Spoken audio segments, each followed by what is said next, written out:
Hello everyone, स्वागत है आपका आपके अपने YouTube के एजुकेशनल चैनल में जिसका नाम है एसकेडी जोन। तो इस वीडियो में हम लोग सेक्सुअल रिप्रोडक्शन को डिस्कस करेंगे, जो कि एनसीईआरटी इंटरमीडिएट क्लास 12th के बायोलॉजी का के पहले चैप्टर रिप्रोडक्शन इन ऑर्गेनिज्म का एक बहुत ही महत्वपूर्ण टॉपिक है। इसके पहले के टॉपिक्स को हम लोग पिछले वीडियो में डिस्कस कर चुके हैं। तो चलिए देखते हैं कि सेक्सुअल रिप्रोडक्शन होता क्या है और उनमें कौन कौन सी क्रियाएं घटित होती हैं। तो जैसा कि यहाँ पे छोटे छोटे पॉइंट्स में दर्शाया गया है, इन एक एक पॉइंट्स को समझाते समझाते सारी चीजें क्लियर हो जाएंगी लास्ट तक। तो सबसे पहला देख रहे हैं सेक्सुअल रिप्रोडक्शन में क्या है कि विपरीत लिंग यानी अपोजिट सेक्स का मतलब प्लस और माइनस से भी व्यक्त करते हैं, एंड मेल एंड फीमेल भी बोल सकते हैं। तो अपोजिट सेक्स यानी विपरीत लिंग के जीवों द्वारा अथवा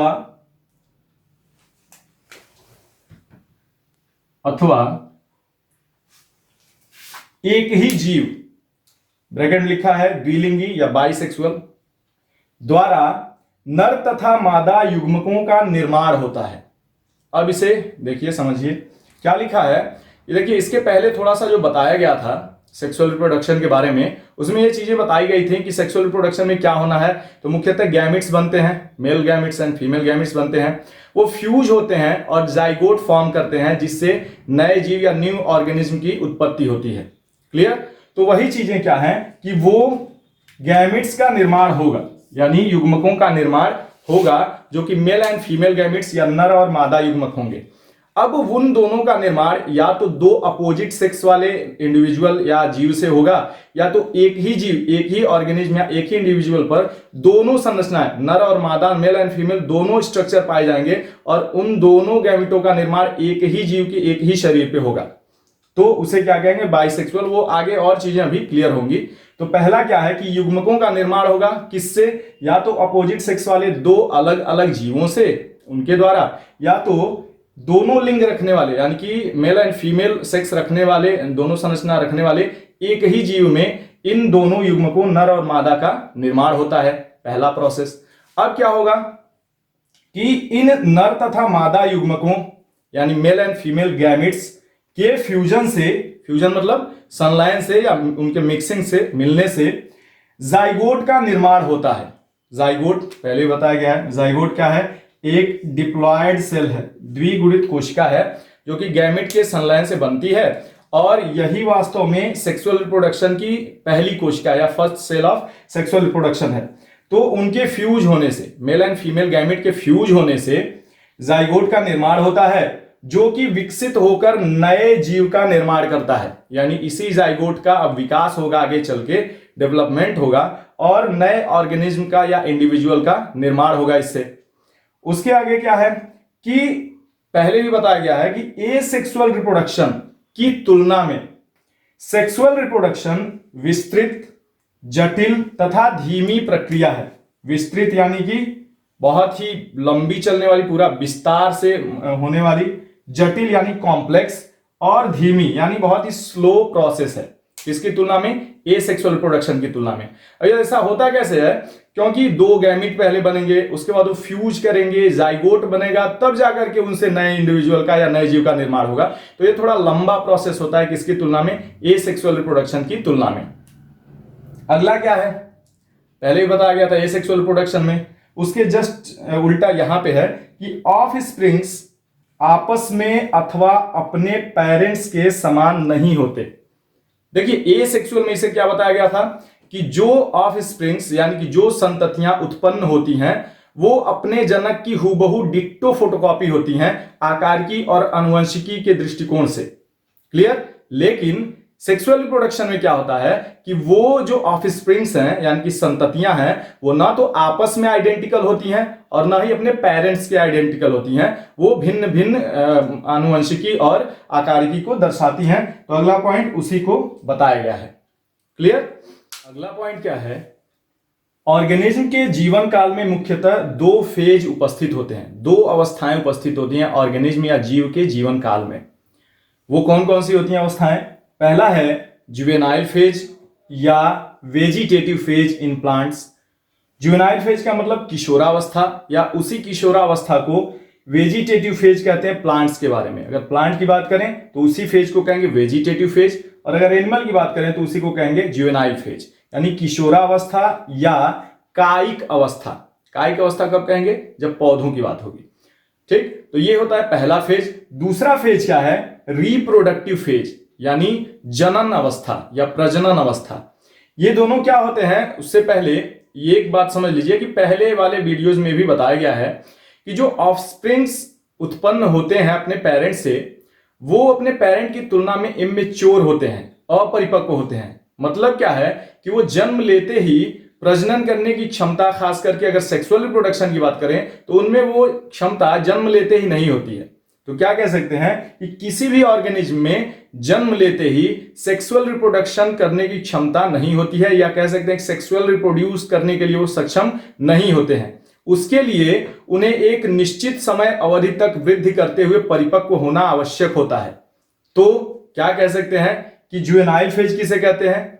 तो किसी भी जीव के जीवन काल में वह अवधि जो जन्म से लेकर सेक्सुअल रिप्रोडक्शन के क्षमता को प्राप्त करने तक खर्च होता है या वो व्यतीत होता है, उसे क्या कहते हैं? जुवेनाइल फेज कहते हैं। या सीधी सी बात एक लाइन में कह सकते हैं कि जीव का जन्म से लेकर सेक्सुअल रिप्रोडक्शन की क्षमता को प्राप्त करने तक का जो काल है या समय है, उसे क्या कहते हैं? उसका जुवेनाइल फेज या किशोरावस्था कहते हैं। और उसी को पौधों में क्या कहेंगे? Vegetative phase. वेजिटेटिव फेज मतलब क्या होता है? सीधा सा समझिए कि जब तक पौधा फ्लावरिंग नहीं कर रहा है ना, फ्लावर उसमें सेक्सुअल जो रिप्रोडक्शन के जो स्ट्रक्चर होते हैं मेल एंड फीमेल, वो फ्लावर में होते हैं। फ्लावर का आना ही इसका मतलब है कि वो सेक्सुअल रिप्रोडक्शन अब कर सकता है।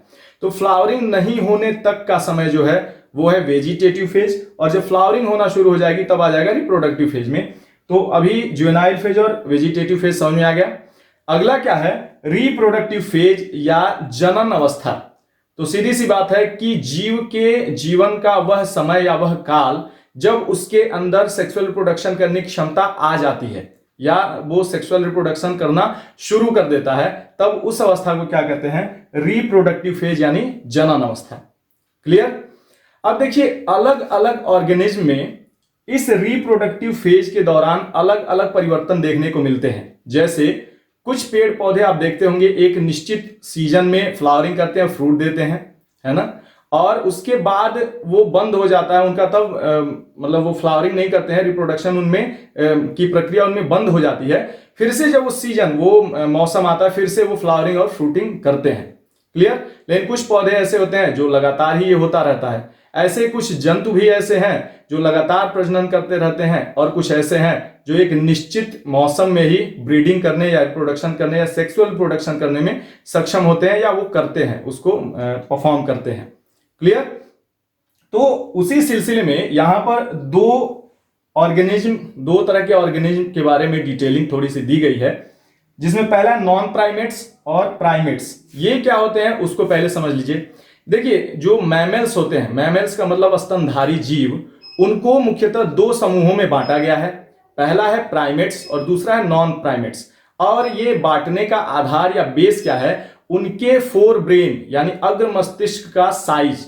जैसे जो प्राइमेट्स होते हैं उनके बॉडी के आकार के अनुपात में उनका जो अग्र मस्तिष्क होता है यानी कि फोर ब्रेन होता है, वो ज्यादा विकसित और बड़ा होता है।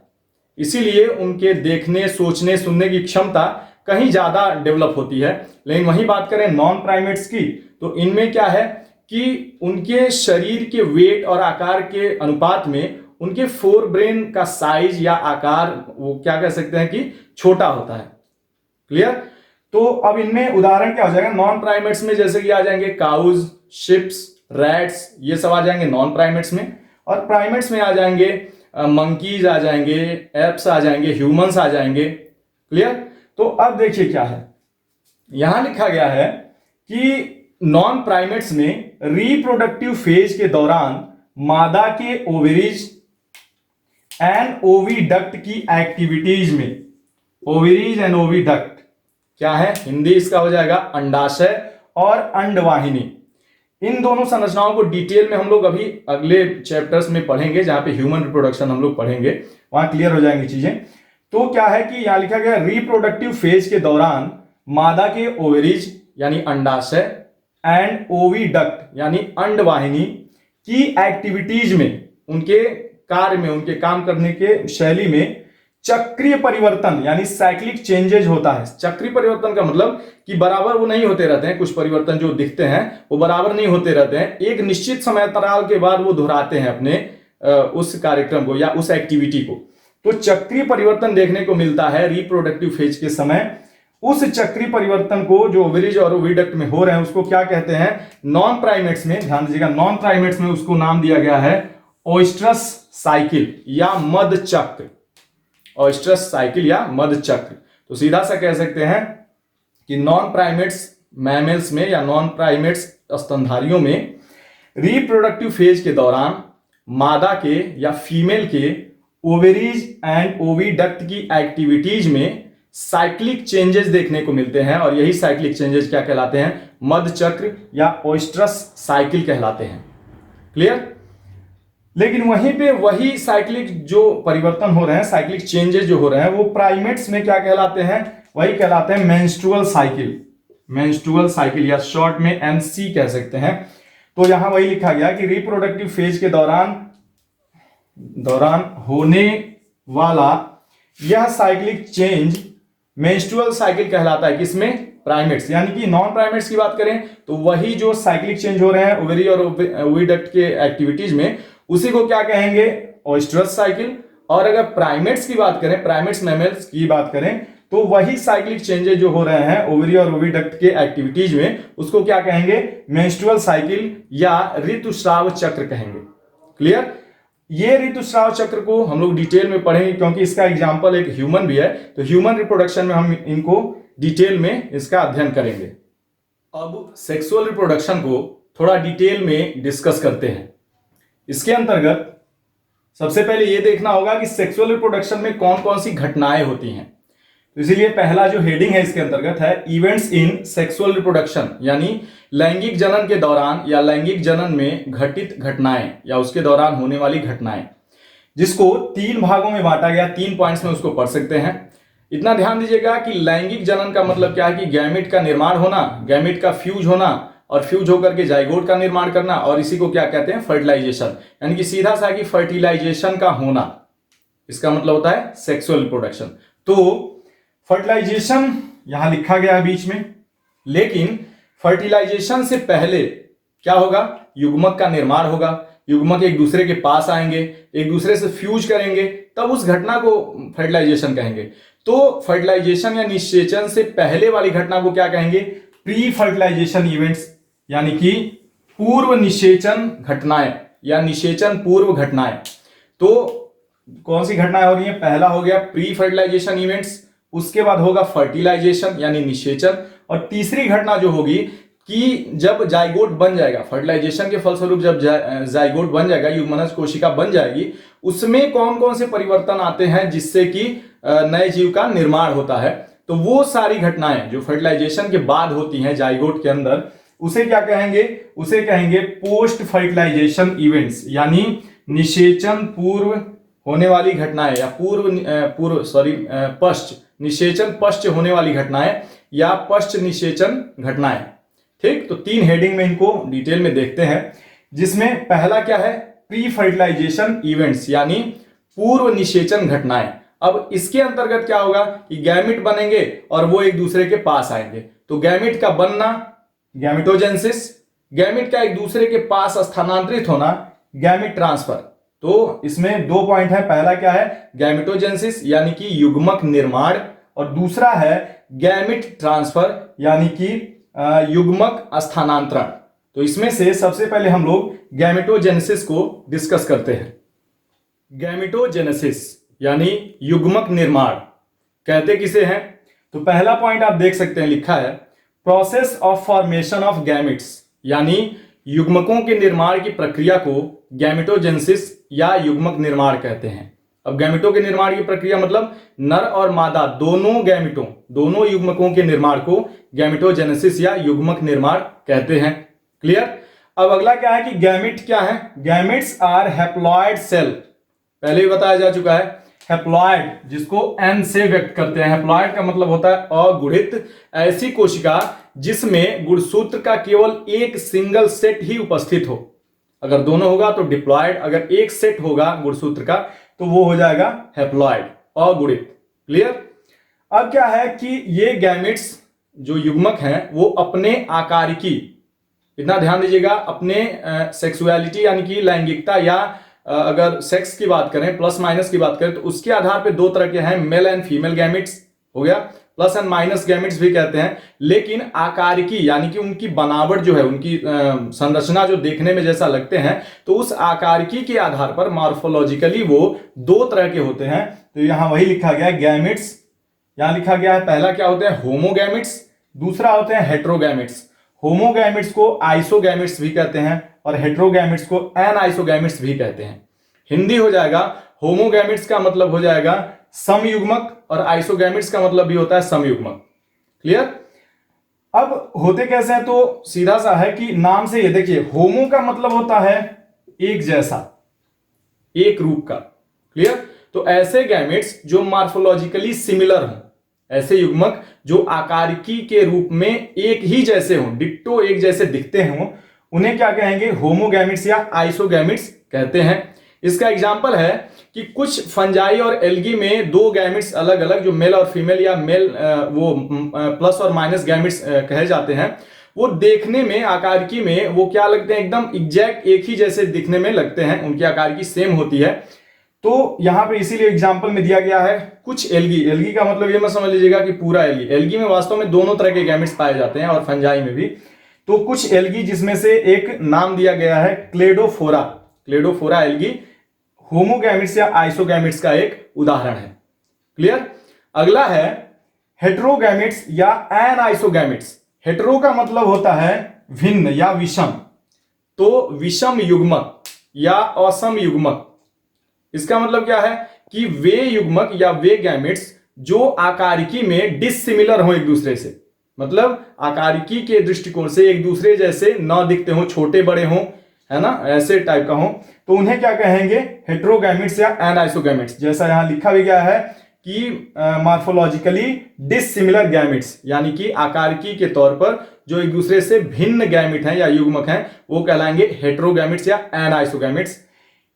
अब क्या है, हाँ, इनका एग्जाम्पल लिख लीजिएगा। इसका एग्जाम्पल हो जाएगा ह्यूमन है, कुछ एल्गी हैं जैसे फ्यूगस है, ये सब इसके एग्जाम्पल है। ह्यूमन भी ऐसे ही गैमेट प्रोड्यूस करता है, हेट्रोगैमेट्स, जिसमें जो फीमेल गैमेट है वो बड़ी होती है और नॉन मोटाइल होती है, और जो मेल गैमेट है वो अपेक्षाकृत छोटा होता है और मोटाइल होता है।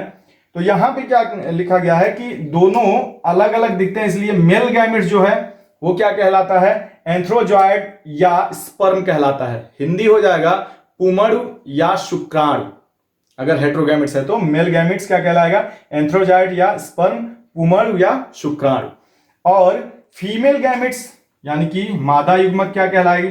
वो क्या हो जाएगा? एग या ओवम, जिसको अंड या अंडाणु या डिंब कहते हैं, ओवम। क्लियर?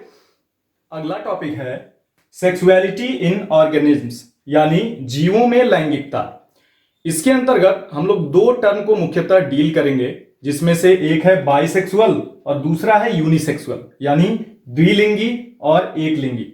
इसका मतलब क्या होता है? सिंपल सा समझ लीजिए कि जैसा कि हम जानते हैं कि सेक्सुअल रिप्रोडक्शन होने के लिए दो gamete male and female fuse करते हैं और जाइगोट का निर्माण करते हैं। तो मेल और फीमेल गैमेट्स किससे बनेंगे? Mail and female reproductive structure से बनेंगे। तो जब मेल रिप्रोडक्टिव स्ट्रक्चर और फीमेल रिप्रोडक्टिव स्ट्रक्चर, दोनों स्ट्रक्चर किसी एक ही इंडिविजुअल पर पाए जाते हैं, यानी किसी एक ही जीव पर पाए जाते हैं, तो उसे कहते हैं क्या? बाइसेक्सुअल। और अगर वो दो अलग अलग इंडिविजुअल पे, वो दोनों संरचनाएं mail and female reproductive structure दो अलग अलग इंडिविजुअल पे पाए जाते हैं, तो उस इंडिविजुअल या उस जीव को कहते हैं यूनिसेक्सुअल। क्लियर?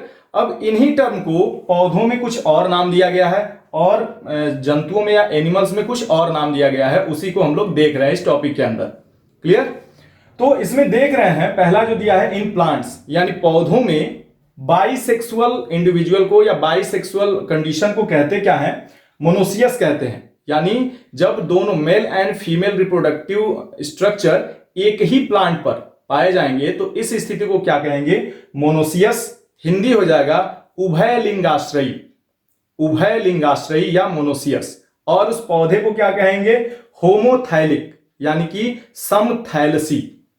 क्लियर? जब दोनों रिप्रोडक्टिव संरचना मेल और फीमेल एक पर ही पाई जाएंगी एक ही प्लांट पे तो मोनोसियस एंड होमोथैलिक वो कहलाएगा। क्लियर? इसका उदाहरण क्या है? कुकुरबिटा और कोकोनट। अगला क्या है? यूनिसेक्सुअल यानी एक लिंगी। यानी कि इसमें क्या बताया गया कि दोनों जो स्ट्रक्चर हैं mail and female reproductive structure वो दो अलग अलग पौधों पर या इंडिविजुअल पर पाए जाएंगे। क्लियर? अब इसमें क्या है? यूनिसेक्सुअल को पौधे की बात करें कि प्लांट्स में जब यूनिसेक्सुअल प्लांट्स होता है तो उसे क्या कहते हैं? डायोसियस यानी एक लिंगाश्रयी, एक लिंगाश्रयी। और उस पौधे को क्या कहेंगे? हेट्रोथैलिक यानी कि विषम थैलसी। यानी कि एक ही लिंग या एक ही रिप्रोडक्टिव स्ट्रक्चर पाया जाता है अगर एक पौधे पर तो इस स्थिति को कहेंगे डायोसियस या एक लिंगाश्रयी। और उस पौधे को क्या कहेंगे? हेट्रोथैलिक यानी कि विषम थैलसी। इसका उदाहरण है पपैया या पपीता। क्लियर? अगला क्या है कि अब देखिए वो यूनिसेक्सुअल है अगर पौधा तो या तो अगर फ्लावरिंग प्लांट्स की बात करें जिसमें पुष्प आते हैं तो या तो उसमें ऐसे पुष्प आएंगे जिस पर केवल उस पुष्प में मेल स्ट्रक्चर होगा यानी कि मेल रिप्रोडक्टिव स्ट्रक्चर होगा जिसको हम लोग क्या कहते हैं? एंड्रोसियम कहते हैं। और एंड्रोसियम की इकाई, एंड्रोसियम मतलब उसकी इकाई क्या हो जाएगी? स्टेमेन या फिर पुंकेसर कहते हैं। और अगर फीमेल स्ट्रक्चर के पाया जाता है तो फीमेल स्ट्रक्चर को कहते हैं गाइनोसियम और इसकी इकाई कार्पेल या पिस्टिल कह सकते हैं। इसको हम लोग डिटेल में हम लोग फ्लावरिंग प्लांट्स में जब सेक्सुअल रिप्रोडक्शन देखेंगे वहां पे और चीजें क्लियर हो जाएंगी। फिलहाल यहां इतना समझिए कि जब यूनिसेक्सुअल प्लांट है यानी कि कोई एक ही रिप्रोडक्टिव स्ट्रक्चर उस पर पाया जाता है तो यदि वो पुष्पीय पौधा है यानी फ्लावरिंग प्लांट्स है तो यदि उस पुष्प में केवल एंड्रोसियम या फिर स्टेमेन पाया जाता है यानी कि पुंकेसर पाया जाता हो यानी कि मेल रिप्रोडक्टिव स्ट्रक्चर केवल पाया जाता हो तो उस फ्लावर को क्या कहेंगे? मेल फ्लावर या स्टेमिनेट फ्लावर, पुंकेसरी पुष्प यानी कि पुंकेसर केवल उसमें पाया जाता है। और यदि उस पुष्प में केवल मादा जनन संरचना यानी कि फीमेल रिप्रोडक्टिव स्ट्रक्चर पाया जाता है यानी कि गाइनोसियम और उसकी इकाई क्या है? पिस्टिल या कार्पेल, तो पिस्टिल केवल पाया जाता है तो उसे कहेंगे फीमेल फ्लावर या पिस्टिलेट फ्लावर। पिस्टिलेट का मतलब स्त्री केसरी पुष्प जिसमें केवल स्त्री केसर पाया जाता हो, पुंकेसर न पाया जाता हो। ठीक है? अगला क्या है? देखिए एनिमल में ये तो रही बात कि बाइसेक्सुअल प्लांट्स में क्या कहते हैं और यूनिसेक्सुअल को क्या कहते हैं। तो एनिमल में क्या कहते हैं? तो जब बात आती है एनिमल की तो इसमें बाइसेक्सुअल और यूनिसेक्सुअल की परिभाषा वही है कि जब दोनों लिंग या दोनों सेक्स या दोनों रिप्रोडक्टिव स्ट्रक्चर एक पर ही, एक ही जीव पर या एक ही जंतु पर पाए जाएंगे तो बाइसेक्सुअल, दो अलग अलग पे पाए जाएंगे तो यूनिसेक्सुअल यानी कि द्विलिंगी और एक लिंगी। ठीक? लेकिन यहां पे एक टर्म दिया गया है। यहां पे बात करें अगर जंतुओं की तो जंतुओं में जो द्विलिंगी होते हैं या बाइसेक्सुअल होते हैं उन्हें हर्मेफ्रोडाइट कहते हैं या उभय लिंगाश्रयी या उभय लिंगी। तो हर्मेफ्रोडाइट कहते हैं। इसका उदाहरण क्या है कि अर्थवर्म यानी केचुआ, टेपवर्म और लीच यानी जोंक। क्लियर?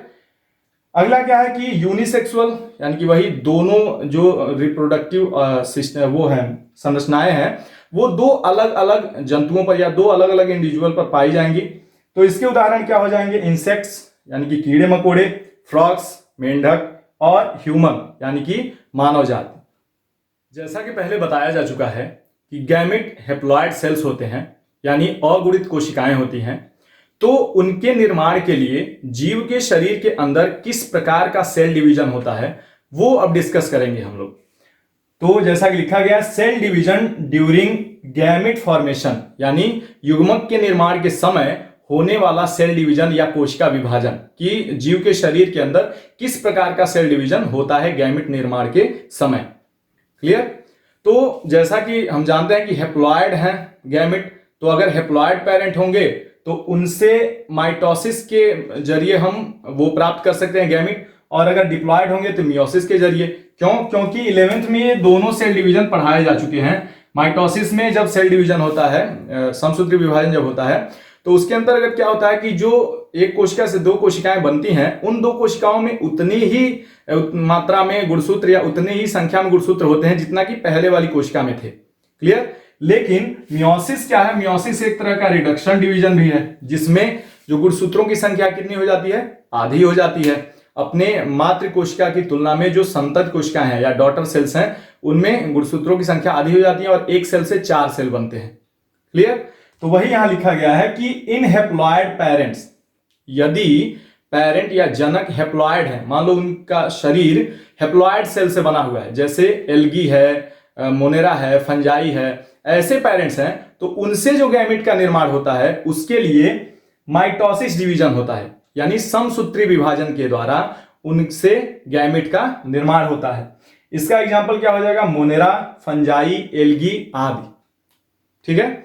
अगला क्या है, इन डिप्लॉयड पेरेंट्स, यानी अगर पेरेंट्स या जनक डिप्लॉयड है, द्विगुणित कोशिकाओं से मिलकर बना हुआ उसका शरीर है, तो क्या होगा, किस प्रकार का डिवीजन होगा, तो उसके लिए क्या होगा, अब क्योंकि गुणसूत्रों की संख्या अधिक करनी है, तो सीधी सी बात है कि बाई मियोसिस, यानी डिप्लॉयड या द्विगुणित जनकों से जब गैमेट का निर्माण होना होता है, तो उनके अंदर कुछ कोशिकाओं में, कुछ विशेष कोशिकाओं में मियोसिस होता है, अर्धसूत्री विभाजन होता है, और उन कोशिकाओं से जिनसे गैमेट का निर्माण होता है उन्हें गैमेट मदर सेल कहते हैं, जिनमें मियोसिस होता है। सभी कोशिकाओं में मियोसिस नहीं होता है डिप्लॉयड जीव के। तो अब क्या है, इसका एग्जाम्पल क्या हो जाएगा, ह्यूमन यानी कि मानव, हाउस फ्लाई हो जाएगा, जिम्नोस्पर्म्स, एंजियोस्पर्म्स, ये सब चीजें हम लोग जिम्नोस्पर्म, एंजियोस्पर्म 11th में ऑलरेडी पढ़ चुके हैं। ठीक है। अगला क्या है, जो प्री फर्टिलाइजेशन इवेंट का जो दूसरा टॉपिक था, यानी गैमेट ट्रांसफर, उसके अंतर्गत क्या है कि गैमेट तो बन गए, मान लो दो एक ही जीव पे बने हैं तब तो उनको एक जगह पहुंचना थोड़ा सा आसान होगा, लेकिन दो अलग अलग जीवों पे अगर बने हैं तो थोड़ी और मुश्किल होगी। मतलब यहां सीधा सा क्या है कि दो गैमेट का, मेल और फीमेल गैमेट का एक दूसरे के पास ट्रांसफर होना कैसे होता है तो वो देखेंगे। तो वो किसके कारण होता है, किस लिए होना जरूरी है कि फ्यूजन को सुविधाजनक बनाने के लिए गैमेट ट्रांसफर होना आवश्यक है। एक दूसरे से फ्यूज करेंगे तभी सेक्सुअल रिप्रोडक्शन होगा, फ्यूज करेंगे तभी। अब क्या है कि मोस्टली मेल गैमेट्स क्या होते हैं, मोटाइल होते हैं। मोटाइल और नॉन मोटाइल, ये दोनों टर्म आप लोग 11th में पढ़ चुके हैं। इसका मतलब क्या होता है, चल और अचल। यानी मोटाइल का मतलब कोई ऐसी संरचना उसमें पाई जाएगी जिससे वो एक जगह से दूसरे जगह गमन कर सकता है, यानी कि जिसमें फ्लैजला आ जाएगा, सिलिया आ जाएगा, ये सब चीजें। और नॉन मोटाइल का मतलब कोई ऐसी संरचना नहीं पाई जाएगी जिससे कि एक स्थान से दूसरे स्थान तक वो गमन कर सके, है ना। तो अगला क्या है कि मोस्टली मेल गैमेट्स जो होते हैं, यहां स्पेलिंग थोड़ा सा देख लीजिएगा, जो मेल गैमेट्स होते हैं, हाँ, यहाँ पे जो मेल गैमेट्स होते हैं वो मोस्टली क्या होते हैं, मोटाइल होते हैं, यानी चल होते हैं, यानी कि उनमें फ्लैजला या सिलिया ऐसी कुछ संरचना पाई जाएगी जिससे वो फ्लोट करते हुए एक जगह से दूसरी जगह जा सकते हैं। और फीमेल गैमेट्स क्या होते हैं, वो नॉन मोटाइल होती हैं, उसमें कोई भी ऐसी संरचना नहीं पाई जाती है जिससे वो मूव कर सके, यानी लोकोमोट कर सके एक जगह से दूसरी जगह। एक्सेप्शन यहां भी है, यानी कि अपवाद क्या है कि few fungi and few algae, कुछ फंजाई और कुछ एल्गी में ऐसा भी होता है कि दोनों मोटाइल होते हैं, यानी कि मेल गैमेट और फीमेल गैमेट दोनों मोटाइल होते हैं। तो ये एक एक्सेप्शन है, यानी अपवाद है। अब क्या है, मीडियम की आवश्यकता, कौन से मीडियम की आवश्यकता होती है गैमेट ट्रांसफर के लिए, medium for gamete transfer, gamete के एक दूसरे की ओर स्थानांतरित होने के लिए कौन से माध्यम की आवश्यकता होती है या कौन से माध्यम लगते हैं। तो इन लोअर प्लांट्स, यानी कि अविकसित पौधे जो हैं, जैसे हो गया क्या, एल्गी हो गया, फंजाई हो गया, ब्रायोफाइटा, ये सब चीजों में, इन सब पौधों में या निम्न जो पौधे हैं या अविकसित पौधे, उनमें मुख्य जो मीडियम है वो वाटर है, यानी जल है।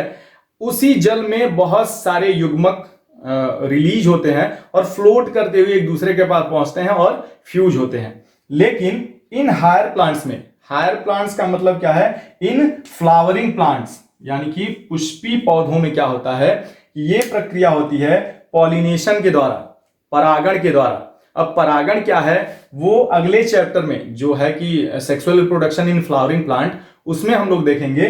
लेकिन इतना यहां समझ जाइए कि पॉलिनेशन का मतलब होता है कि पॉलिन ग्रेन का या पराग कण का स्टिग्मा पर पहुंचना, यानी वर्तिकाग्र पर पहुंचना। अब इसके लिए हवा द्वारा पहुंच सकता है, कीटों द्वारा पहुंच सकता है, ये वाटर द्वारा पहुंच सकता है, बहुत सारे माध्यम है। तो इसको डिटेल में हम लोग वहां अध्ययन करेंगे। यहां बस इतना जानिए कि इन हायर प्लांट्स यानी पुष्पी पौधों में ये जो प्रक्रिया होती है ट्रांसफर की, वो पॉलिनेशन के द्वारा होती है।